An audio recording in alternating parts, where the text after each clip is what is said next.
سلام، وقتتون بخیر، خسته نباشید. امروز اومدم واسهتون با یه ترفند خیلی ریز جونتون رو راحت بکنم.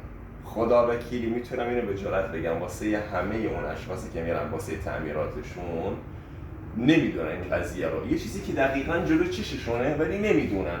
حالا اونایی که میدونن دمشون گرم، ولی اینو دارن میگم واسه اونایی که نمیدونن. آقا برقته، در بالاست، خانومه زنگ زده به دیگه بیا خونه، حواست هست عجله داری، خب منتظر برق میمونی یا حالا به هر دلیلی موتور ازت فرمان نمیگیره که در رو بیاری پایین، بخوای زنجیر بزنی جلو بازو پشت بازو میشه ماشاءالله. این ترفند خیلی ریز. اینو میبینید؟ این نه، این مال زنجیره، نه این پشتیش. البته یه کوچولو برگرد آقا. البته بعضی از موتورها اینو ندارن، معمولا موتورهای یو پی استار اینو ندارن، خیلی به ندرت پیش میاد که یو پی استار باشه و اینو داشته باشه.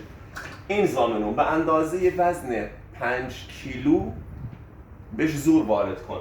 همین که اینو بکشی پایین، نگاه کنید اگر توجه بکنید در داره میاد پایین، متوجهید؟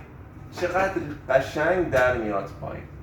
حالا در بعضی مواقع اوج میگیره، خیلی اوج میگیره، اون موقع دوباره ول بکنید، دوباره بگیرید، دوباره ول بکنید، یعنی از سرعتش کم بکنید. یه بار دیگه نگاه کنید، خیلی جالب.